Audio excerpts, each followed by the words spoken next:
Bendiciones a todos, Dios los bendiga. Bueno, pues vamos a culminar esta semana que ha sido maravillosa en el estudio de la palabra del Señor acerca del Espíritu Santo. Y solamente recuerden que este domingo tendremos nuestro Festiniño, la Gran Aventura 2025, que por obvias razones se tuvo que posponer hasta este domingo 12 de enero. Y esperamos de que, el Señor se glorifique en cada niño, cada niña que reciba su regalo, su cajita de la Gran Aventura y este servicio que está preparado exclusivamente para los niños. Nos vamos a gozar como niños. Jesucristo dijo, dejen a los niños venir a mí y no se los impidáis. Y este domingo sabemos de que será un día de grande regocijo, de felicidad, de alegría, porque todos somos niños de alguna u otra manera. Bueno, el título de hoy, escuchen acerca del estudio. El Espíritu de Dios presente en la creación del hombre.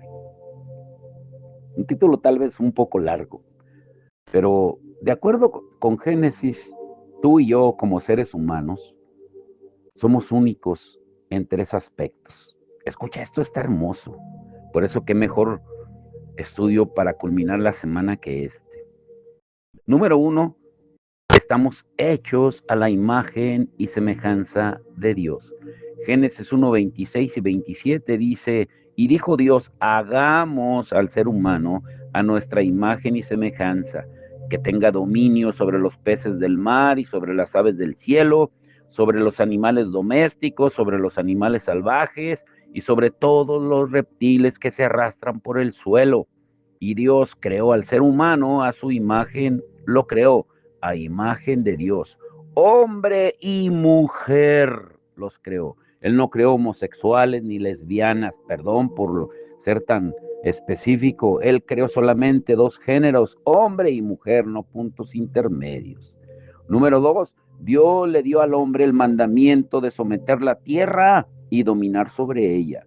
Génesis 1:28 dice, sean fructíferos y multiplíquense.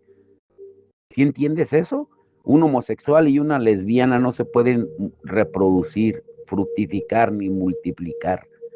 Llenen la tierra y sométanla, dominen a los peces del mar y las aves del cielo y a todos los reptiles que se arrastran por el suelo. Y número 3, Dios hizo al hombre único en su especie. Génesis 2:7 dice, y Dios, el Señor, formó al hombre del polvo de la tierra y sopló en su nariz hálito de vida, y el hombre se convirtió en un ser viviente. Dios no se ha relacionado tan íntimamente con ninguna otra criatura, con ninguna otra especie como con el hombre. O sea, prácticamente abraza al hombre y a la mujer y sopla dentro de ellos el hálito de vida. Entonces, cada persona está hecha por Dios y para Dios. Cuando les preguntamos a los niños pequeños, ¿quién te hizo? Ellos contestan, Dios. Y preguntamos, ¿qué más hizo Dios? Y responden, Dios hizo todas las cosas. ¿Para qué te hizo Dios y a todas las cosas? Para su propia gloria. Le pertenecemos a Dios por el derecho de su creación. Su espíritu obra en nosotros, en nuestra conciencia y en crear dentro de nosotros un entendimiento de Dios. Job declara en Job 33:4. El Espíritu de Dios me ha creado, me infunde vida, el hálito del Todopoderoso. Y también manifiesta en Job 32:8, lo que da entendimiento al hombre es el Espíritu que en él habita. Y Job dice en Job 27 del 3 al 4, que mientras haya vida en mí y aliento divino en mi nariz, mis labios no pronunciarán maldad alguna, ni mi lengua proferirá mentiras. Job y sus 4 compañeros tenían el Espíritu de Dios. A través de su influencia podían ver la vida de Job y preguntarse por qué Dios lo había hecho sufrir tantas pérdidas. Toda gran literatura depende de la influencia del Espíritu de Dios. Es por eso que los animales no pueden producir obras de arte. Sin embargo, no podemos evadir la historia horrorosa de Génesis 3, la cual nos dice cómo el hombre cayó en pecado. Nosotros que fuimos hechos a imagen de Dios, en quienes Dios sopló el aliento de vida para que pudiéramos conocer y amar a Dios, nos rebelamos y nos seguimos rebelando. Nosotros que fuimos hechos por el Espíritu de Dios, desafiamos a Dios, hicimos las cosas a nuestro modo, rechazando la autoridad de aquel que nos había dado el soplo de vida. Así que por nuestra propia elección caímos bajo sentencia de muerte. Con nuestro pecado comenzó una nueva relación entre el hombre y el Espíritu de Dios. Desde ese momento el Espíritu de Dios se enfrentó con el hombre, refrenando su pecado y luchando para convencerlo de su necesidad de la gracia de Dios. Se nos advierte que Dios no siempre nos refrenará del pecado con misericordia. Es más, en Génesis 6:3 dice, no va a estar mi espíritu peleando siempre con el hombre, pues él no es más que carne, vivirá hasta 120 años. ¿Cuánto vivirás? No lo sabes, ni yo lo sé, pero sí sabemos que será tanto como el Espíritu de Dios te conceda la vida. Todas las personas reciben su energía de vida gracias al Espíritu de Dios. Vivimos y nos movemos y tenemos nuestra existencia en Dios, pero solo mientras el Espíritu contienda dentro de nosotros viviremos. Cuando hayamos colmado nuestras iniquidades, moriremos. Y cuando Dios quite su espíritu de nosotros, regresaremos al polvo. Eclesiastés 12:7 dice, entonces el polvo volverá a la tierra de donde fue tomado y el espíritu volverá a Dios que lo dio. Grábate muy bien esto. El Espíritu de Dios estuvo presente en las personas del Antiguo Testamento. El Antiguo Testamento con frecuencia dice que el Espíritu de Dios venía sobre o llenaba a una persona. Como resultado, la persona recibía una habilidad dada por Dios, un don, alguna competencia o fuerza, poder para hacer cosas para Dios y su pueblo. El primer ejemplo que la Escritura menciona de personas que fueron llenadas del Espíritu de Dios fue el de Bezalel y Aholiab, que dice que profetizaron como resultado de esto. El Espíritu capacitó a estos hombres para ser artesanos. Examinemos la primera vez que el Espíritu moró en las personas. Número 1, el Espíritu en los artesanos. El Espíritu de Dios llenó a Bezalel y a Aholiab para que fueran maestros artesanos del metal, la madera y las piedras preciosas para construir el templo.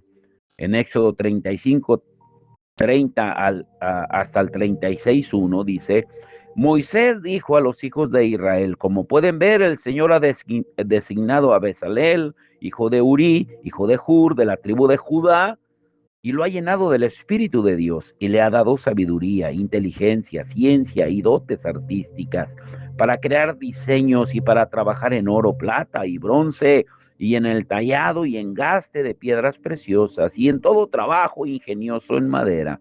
Además a él, a Aholiab, hijo de Ahisamac, de la tribu de Dan, les ha dado la capacidad de enseñar, ha llenado de sabiduría su corazón para que hagan toda clase de obra artística y creativa en los telares y de trabajos y diseños bordados en azul, púrpura, carmesí y lino fino. Así que serán Bezalel y Aholiab los que harán todo lo que el Señor nos ha ordenado, hacer junto con todos aquellos a quienes el Señor ha dado un corazón lleno de sabiduría e inteligencia para llevar a cabo toda la obra del servicio del santuario. Hay algo tan maravilloso, creativo y por lo tanto semejante a Dios en lo que este pasaje describe. Escúchalo bien. Artesanía, diseño artístico, bordado con ricos colores, tallado en madera y piedra. A mí me encantaría tener algunas de estas habilidades y admiro grandemente la obra de los artistas que las hacen. Debemos tomar en serio el hecho de que estas cosas son marcas de la llenura del Espíritu de Dios. ¿Sí lo entiendes? Número 2, el espíritu en los jueces. Una frase a lo largo de todo el libro de los jueces es los logros de los líderes de Israel, a quienes ellos llamaban jueces.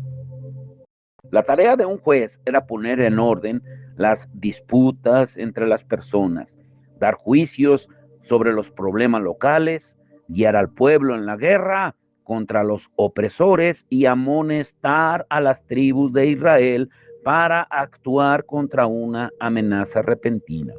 Por ejemplo, consideremos a Gedeón. Jueces 6:34 dice, entonces el Espíritu del Señor vino sobre Gedeón. Si leemos con descuido esas palabras, podemos concluir que Gedeón se levantó abruptamente, que hizo a un lado su pereza, su cobardía, tomó sus armas para hacer la guerra contra los madianitas que oprimían a Israel. Pero lo que en realidad leemos en estas hermosas palabras es algo diferente. La palabra hebrea para vino que encontramos es la misma que se usa cuando un hombre se pone un abrigo, cuando es hora de ir a trabajar. Muchas personas se ponen ropas de trabajo. El doctor tiene que usar su bata blanca, la azafata su uniforme, el banquero su traje. Sin embargo, el hecho de ponerse las ropas de trabajo no significa que el uniforme hará el trabajo. Más bien indica el momento en que esa persona comienza a trabajar. El paciente no pone su esperanza de curación en una bata blanca. Sin embargo, cuando ve que el doctor se pone esa bata blanca, sabe que el médico empezará su labor. Pues de igual manera, Jueces 6:34 dice que el Espíritu del Señor mismo se vistió con Gedeón.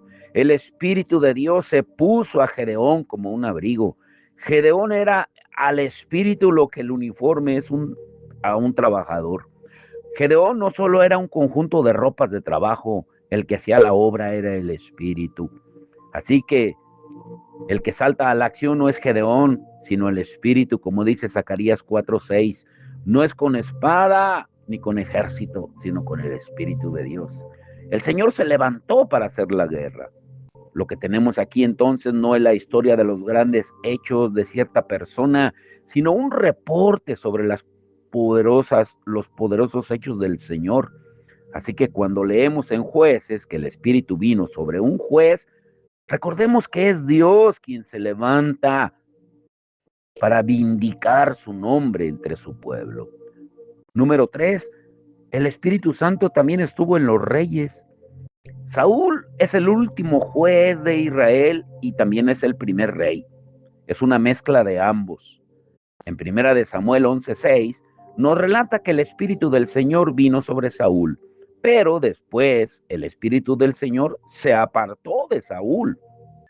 En primera de Samuel 16:14 y en su lugar vino un espíritu eh, que lo aterrorizaba, de depresión y de envidia asesina. En el Nuevo Testamento, Juan nos dice que probemos a los espíritus, en primera de Juan 4:1, para ver si son de Dios o del diablo. Jesús también nos advierte que los hombres pueden tener dones de profecía e incluso pueden obrar milagros, pero en el gran día les puede declarar, apartaos de mí, hacedores de maldad, nunca los conocí. En Mateo 7:20-23. Número 4, el Espíritu en Moisés. El ministerio de los dones del Espíritu se describe más plenamente en sus tratos con Moisés que con los jueces y los reyes. El profeta Isaías reconoce el mérito de examinar cómo el Espíritu preparó y usó a Moisés, mirando hacia atrás a las peregrinaciones de Israel por el desierto. Isaías dice que los hijos de Israel, en Isaías 63:10, se rebelaron y afligieron a su Santo Espíritu. Se nos dice que su líder Moisés era muy humilde, más humilde que cualquier otro sobre la tierra, en Números 12:3. Ese es un testimonio impactante de uno de los más grandes líderes de la historia de la humanidad. Sin embargo, Moisés no siempre fue así. De joven había matado a un oficial egipcio que estaba azotando a un israelita y por eso fue huyendo al desierto durante 40 años, donde cuidó las ovejas de su suegro y finalmente Dios mismo se le reveló en una zarza ardiente y le pidió redimir a Israel de la esclavitud y guiarlos a la tierra prometida. Dios no usó a Moisés por sus dones naturales, sino por lo que el Espíritu de Dios había hecho en él en las décadas pasadas. Entonces el Espíritu de Dios sirvió a Moisés de una manera excepcional. Números 11, 16 y 17 dice, el Señor le respondió a Moisés, tráeme a 70 ancianos de Israel y asegúrate de que sean ancianos, o sea, maduros. No quiere decir viejos, sino maduros y gobernantes del pueblo. Llévalos a la tienda de reunión y haz que esperen ahí contigo. Yo descenderé para hablar contigo y compartiré con ellos el espíritu que está sobre ti, para que te ayuden a llevar la carga que te significa este pueblo. Uy, cómo quisiera yo así. Así no tendrás que llevarla tú solo. La grandeza de Moisés fue evidente en su dependencia del Espíritu y su disposición de aceptar el Espíritu de Dios en los demás. Moisés confió en los 70 ancianos, no los vio como rivales potenciales a su liderazgo, reconoció sus habilidades como dones que el Espíritu les había dado. Moisés sabía que más gente dotada por Dios para el liderazgo en la iglesia enriquecería la vida del pueblo de Dios. Números 11, 24 al 30 nos da otro ejemplo de la humildad de Moisés. Dice, Moisés fue y le comunicó al pueblo lo que el Señor le había dicho. Después juntó a 70 ancianos del pueblo y se quedó esperando con ellos alrededor de la tienda de reunión. El Señor descendió en la nube y habló con Moisés y compartió con los 70 ancianos el espíritu que estaba sobre él. Cuando el espíritu descansó sobre ellos, se pusieron a profetizar, pero esto no volvió a repetirse. Dos de los ancianos se habían quedado en el campamento. Uno se llamaba Eldad y el otro Medad. Y aunque habían sido elegidos, no acudieron a la tienda de reunión. Sin embargo, el Espíritu descansó sobre ellos y se pusieron a profetizar dentro del campamento. Entonces, un muchacho corrió a contárselo a Moisés. Eldad y Medad están profetizando dentro del campamento. Josué, hijo de Nun, uno de los siervos escogidos de Moisés, exclamó, Moisés, Señor mío, deténlos. Pero Moisés le respondió, ¿estás celoso por mí? ¿Cómo quisiera que todo el pueblo del Señor profetizara y que el Señor pusiera su espíritu en todos ellos? Entonces Moisés y los ancianos regresaron al campamento. El espíritu en Moisés lo había hecho sentirse seguro en su relación con Dios. Podía ejercer el poder y el liderazgo sin envidia. Usaba el poder con humildad. El anhelo de Moisés de que el Señor pusiera su espíritu en todo el pueblo, a la larga se cumplió cuando vino el derramamiento del Espíritu Santo en Hechos 2, el día de Pentecostés, y desde entonces se ha experimentado en la iglesia. El Señor ha puesto su espíritu en cada creyente. Ningún cristiano va por la vida sin que el espíritu lo habite, sin su fruto y sin sus dones. Si es que de verdad es un verdadero creyente que se ha arrepentido de su vida pasada y que ahora vive una vida nueva en el espíritu. Moisés probablemente tuvo la congregación, más problemática, más crítica, más rebelde, más complicada, más desagradecida y menos razonable que cualquiera de nosotros pudiéramos tener. Lidió con ellos por el poder del Espíritu de Dios que moraba en él. Por eso, que ningún ministro se queje de los problemas de los miembros de la iglesia hasta que haya leído el libro de Números y haya visto lo que Moisés tuvo que soportar. El que tenga oídos para oír, oiga.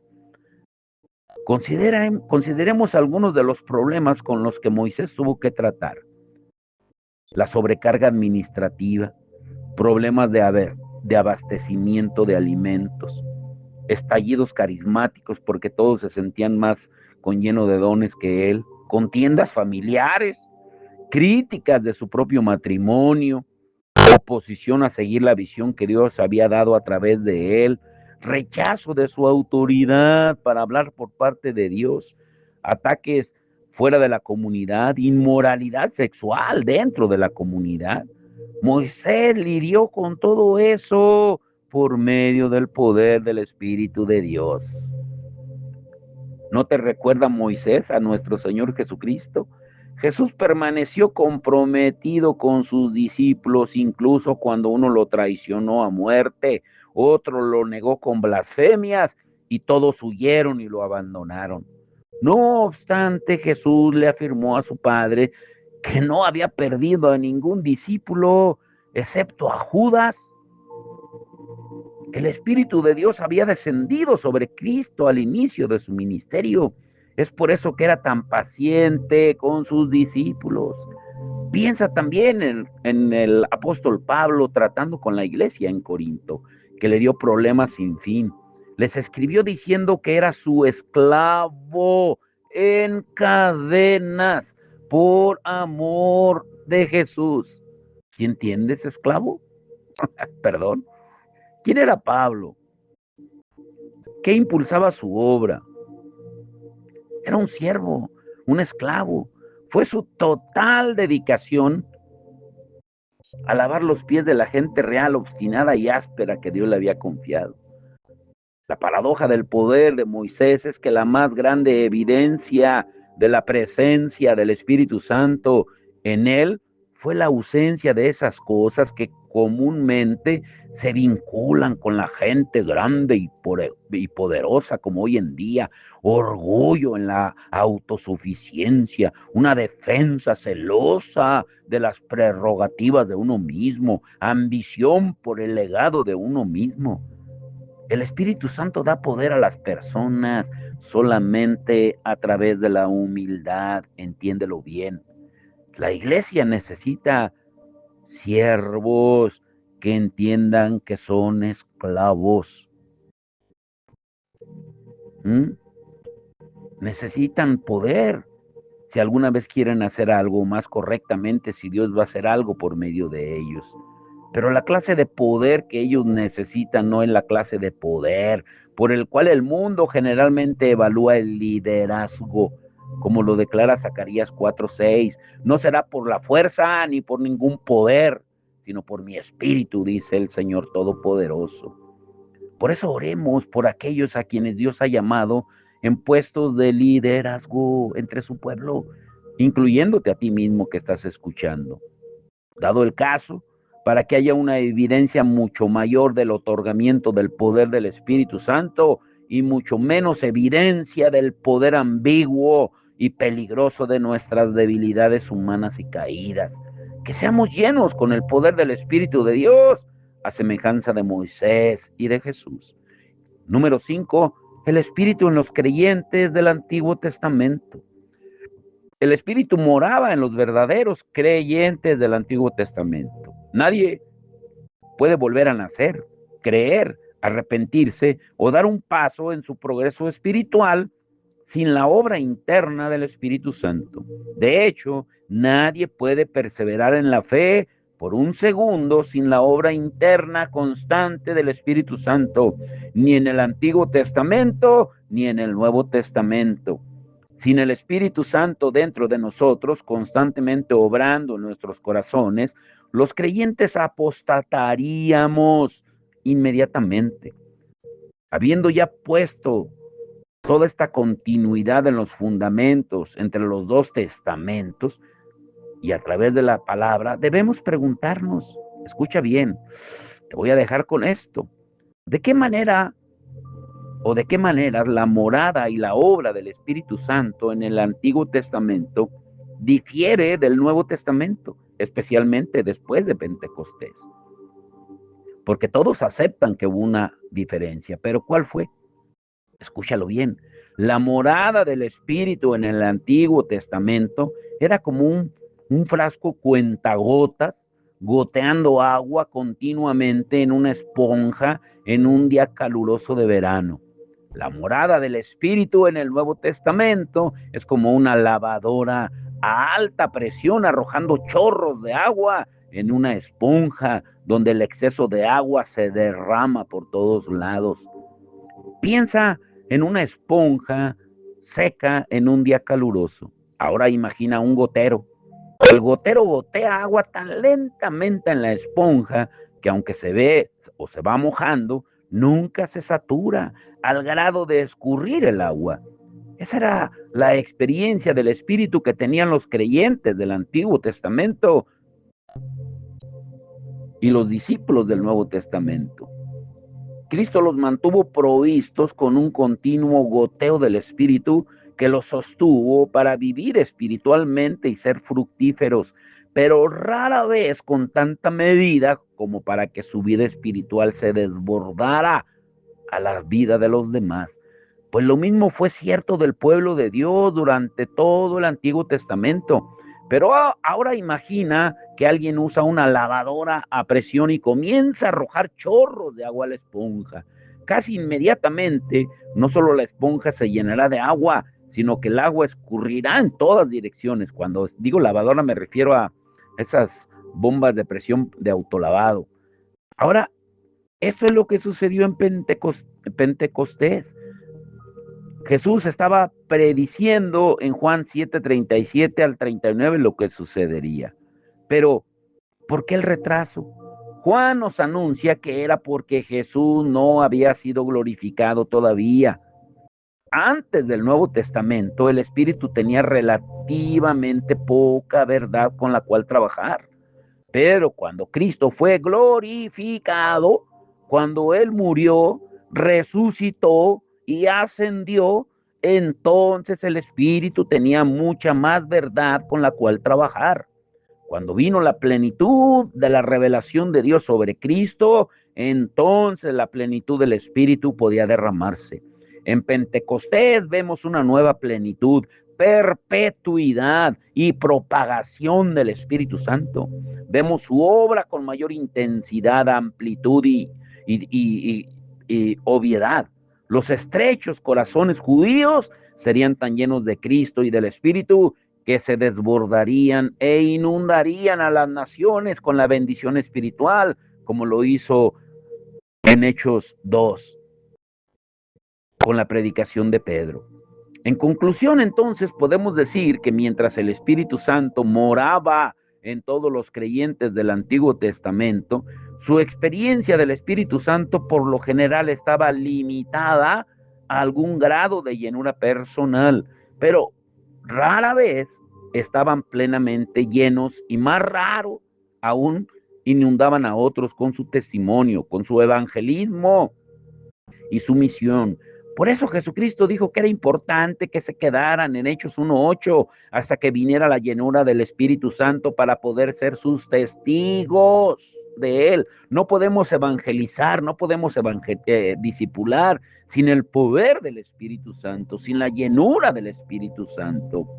Esa llenura plena y desbordante hará que las personas y la obra de Cristo sean manifiestas. Cuando el Espíritu fue derramado sin medida el día de Pentecostés y en su iglesia de manera sobrenatural y lo sigue siendo ahora. Por eso entiéndelo bien. Necesitamos entender al Espíritu Santo su poder. El Espíritu Santo de Dios ha estado presente siempre en la creación del hombre. En pocas palabras, sin el Espíritu Santo tú y yo no somos nada. Vamos a orar y que el Señor se glorifique este domingo en el Festival de la Gran Aventura, en la iglesia y en todas las iglesias en el mundo. Que el Señor en este 2025 nos traiga una nueva hambre y pasión por predicar su palabra. Y no hay edades para predicar, desde un niño hasta un adulto, un anciano. Padre, en el nombre de Jesús te damos toda la gloria, la honra por esta semana hermosa de los devocionales, Señor, de esta palabra que nos ha abierto un panorama hermoso, divino, lindo, Señor, de lo que es tu Espíritu Santo. de que no podemos hacer nada sin su poder, no podemos ser tus testigos sin el poder, no podemos obrar nada sin Él no nos guía. Señor, te rogamos que seas tú el que sigas obrando a través de tu Espíritu Santo, guiando a tu iglesia como fue el propósito original, como lo dice el libro de los Hechos de los Apóstoles, que debería de ser llamado Hechos del Espíritu Santo. Señor, te rogamos por el servicio del domingo con la gran aventura, el Festiniño, Señor, 2025, por todo lo que se va a hacer, Señor, por toda la organización que están llevando a cabo, Señor, los hermanos, las hermanas, y que seas tú glorificado en todo y por todo, y que entendamos lo que dice tu palabra en Colosenses 3:23, que todo lo que hagamos de palabra o de hecho sea para tu gloria. Te damos todo el honor, toda la gloria, Señor, en el nombre que es sobre todo nombre, y bendice todos los servicios alrededor del mundo, Señor, en todas las iglesias, donde se glorifica y se exalta tu santo y bendito nombre, para que tu Espíritu Santo se manifieste con poder en el nombre de Jesús. Amén y amén.